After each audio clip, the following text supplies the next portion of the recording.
Hello friends, welcome to board English. मैं आपका दोस्त अनिल और आज से हम शुरू करने वाले हैं Rajasthan board of secondary education 12th class English compulsory का पूरा सिलेबस। आई होप आपने सिलेबस देख लिया होगा। आपका 40% सिलेबस कट चुका है, 60% का हमें अध्ययन करना है। हम इजी टू डिफ़िकल्ट मूव करेंगे, यानी सरल से कठिन की ओर जाएंगे। फर्स्ट ऑफ ऑल हम आपकी पोइट्री को समझेंगे। आज का हमारा लेसन यानी कि पोइम होने वाली है the noble nature.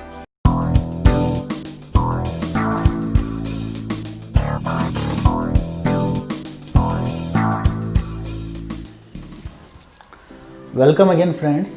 First of all इस कविता के जितने भी इम्पोर्टेंट एंड डिफ़िकल्ट वर्ड्स हैं हम उन पर चर्चा करेंगे ताकि इस कविता का सेंस अर्थ निकालना आपके लिए बहुत ज़्यादा आसान हो जाए। चलिए शुरू करते हैं। पोइम है द नोबल नेचर, पोइट है Ben Johnson. The first word is noble. Noble का मतलब होता है परोपकारी या उदात्त। देखिए, परोपकारी वो चीज़ होती है जो दूसरों का भला करे, उनसे कुछ न ले। जैसे नदियाँ हैं, हमें जल देती है, हमसे कुछ लेती नहीं है, इसलिए वो परोपकारी है या फिर उदात्त है। The second word is nature. ज़्यादातर लोग इसका रॉन्ग प्रोनाउंसिएशन करते हैं, नेचर बोलते हैं, लेकिन इसका राइट प्रोनाउंसिएशन होता है नेचर। रे इसमें साइलेंट होता है, इसका अर्थ होता है प्रकृति या स्वभाव। The third word is in bulk. Bulk का मतलब होता है विशाल, इन बल्क का मतलब होता है विशाल रूप में। The fourth word is sere. Sere का मतलब होता है मुरझाया हुआ या सूखा हुआ। ठीक है, इसका संबंध एक पेड़ से है। हम जब कविता पढ़ेंगे उसके अंदर चर्चा करेंगे इसकी। The fifth word is prepositions. ज़्यादातर लोग इसका रॉन्ग प्रोनाउंसिएशन करते हैं, वो इसे कहते हैं प्रोपोर्शंस, लेकिन इसका राइट प्रोनाउंसिएशन होता है प्रपोशंस। ठीक है, प्रपोशंस का मतलब होता है आकार या फिर आकृति। The sixth word is messengers. देखिए, इसमें र साइलेंट होता है, ज़्यादातर लोग इसको मैसेजर्स बोलते हैं, लेकिन र इसमें साइलेंट होता है। राइट प्रोनाउंसिएशन मैसेजर्स होता है इसका। मैसेजर्स का मतलब होता है काल या अवधि। यहाँ पर इसका मतलब काल या अवधि है। सामान्य रूप से इसका अर्थ होता है मापदंड या माप। यहाँ तक आपको समझ में आ चुका है। दोस्तों, पोइम समझते हैं, आइए। द नॉर्मल नेचर मीन्स उदात्त या परोपकारी स्वभाव। ठीक है, it is not growing like a tree in bulk doth make man better be. It यानी यह, नोट यानी नहीं, ग्रो का मतलब बढ़ना या विकसित होना, लाइक यानी के समान, ए ट्री यानी पेड़ के समान। ठीक है, आगे है इन बल्क यानी विशाल रूप में, विशाल रूप में एक पेड़ के समान विकसित होना। डथ का यहाँ पर कोई अर्थ नहीं है, डथ का मतलब होता है डज। एंशिएंट इंग्लिश में हम डथ का प्रयोग करते थे और प्रेजेंट इंग्लिश में हम डज का प्रयोग करते हैं। सिंपल प्रेजेंट टेंस में ये वाक्य हैं। मैन का मतलब होता है आदमी, लेकिन यहाँ पर अर्थ है मनुष्य से। बेटर का मतलब बेहतर होता है, लेकिन यहाँ पर हम कहेंगे महान। इन दोनों लाइंस का मतलब हुआ कि पेड़ के समान विशाल रूप में बढ़ जाने से कोई भी व्यक्ति महान नहीं बन जाता है। ठीक है, और या, ठीक है, स्टैंड यानी खड़े रहना, लॉन्ग यानी लंबे समय तक, एन ओक ट्री के समान। ओक एक प्रकार का पेड़ होता है जिसे हम शाह बलूत या बलूत का वृक्ष बोलते हैं। विश्व के जितने भी उत्तरी देश है वहाँ पर ओक ट्री पाया जाता है। 300 ईयर 300 वर्षों तक यह खड़े रहता है, यानी 300 वर्षों तक ओक ट्री के समान खड़े रहने से भी कोई भी व्यक्ति महान नहीं बनता है। ओक ट्री के संबंध में नीचे की लाइन है, टू फॉल यह गिर जाता है, ए लोग एक लट्ठे के समान, एट लास्ट अंततः, ड्राई यानी सूखा हुआ, बाल्ड यानी गंजा।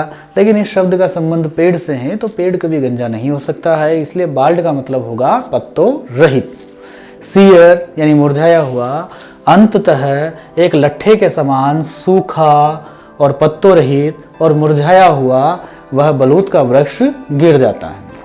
यानी इन दोनों लाइनों का अर्थ यह हुआ कि ओक ट्री के समान 300 वर्षों तक खड़े रहकर अंत में सूखा, मुरझाया हुआ और पत्तों रहित गिर जाने से भी कोई व्यक्ति महान नहीं बनता है। यहाँ पर यानी इस स्टेंजा में कवि हमें कर्मों का महत्व बताता है और कहता है कि व्यक्ति कार्यों में जीता है न कि वर्षों में। ठीक है,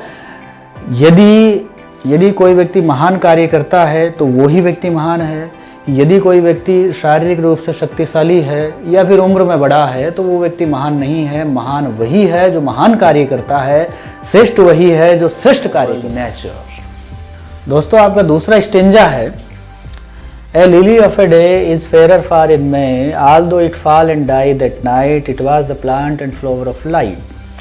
देखिए इसका मतलब है, ए लिली एक प्रकार का फूल है जो कि पश्चिमी देशों में पाया जाता है।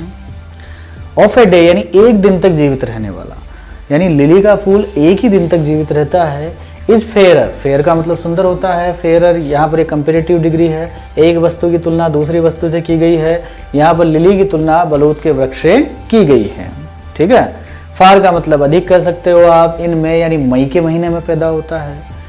इन दोनों लाइंस का मतलब हुआ मई के महीने में पैदा होने वाला या उगने वाला लिली का फूल जो कि एक दिन तक जीवित रहता है वो ज्यादा सुंदर है शाहबलूत के वृक्ष से। ओके।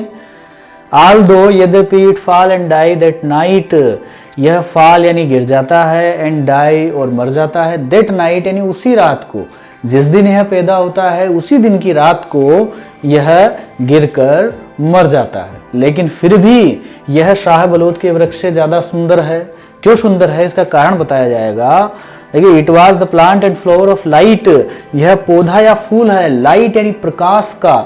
यहाँ पर प्रकाश से अर्थ है आनंद, यानी कोई भी व्यक्ति यदि लिली के सुंदर फूल को देखता है तो वह व्यक्ति प्रसन्नचित हो जाता है, आनंदित हो जाता है।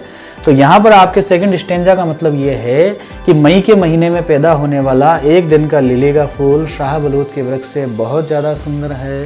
यद्यपि यह एक ही दिन में, ठीक है, उसी दिन की रात को मर जाता है, लेकिन फिर भी सुंदर है। क्यों सुंदर है? क्योंकि यह प्रकाश का पौधा या फूल है। यानी कोई भी व्यक्ति जब इसे देखता है तो वह व्यक्ति प्रसन्नचित हो जाता है, आनंदित हो जाता है। लेकिन शाहबलूत का जो वृक्ष है 300 वर्षों तक जीवित रहता है, न तो फल देता है, न फूल देता है, और न ही किसी को प्रसन्न करता है। The third stanza is in small proportions we just beauty see and in short measures life में perfect be। देखिए इसको समझते हैं। इन स्मॉल यानी छोटे छोटे, प्रोपोर्शंस यानी कि आकार, वी यानी हमें, जस्ट यानी सिर्फ, ब्यूटीज यानी सुंदरता, सी यानी देखनी चाहिए। हमें छोटे छोटे आकार की चीज़ों में सिर्फ सुंदरता को देखना चाहिए। And in short measures, measures यानी काल या फिर अवधि, लाइफ यानी जीवन, हमारे जीवन की जो छोटी सी अवधि है मैं परफेक्ट भी, सर्वश्रेष्ठ बन सकती है। यदि हम छोटे छोटे आकार की चीज़ों में सिर्फ सुंदरता को देखते हैं तो हमारे जीवन की छोटी सी अवधि सर्वश्रेष्ठ या सार्थक बन सकती है। कवि हमें इस स्टेंजा के माध्यम से ये संदेश देना चाहता है कि हमें सभी चीज़ों में सिर्फ सुंदरता को यानी कि उसके गुणों को देखना चाहिए। जैसा हम सोचते हैं, जैसा हम सुनते हैं, जैसा हम करते हैं, वैसे ही हम बन जाते हैं। यदि हम छोटे छोटे आकार की चीज़ों में सुंदरता को देखेंगे तो उसकी जो विशेषताएं हैं, गुण है, वो हमें ग्रहण होने लगती है। Okay, thank you very much for watching.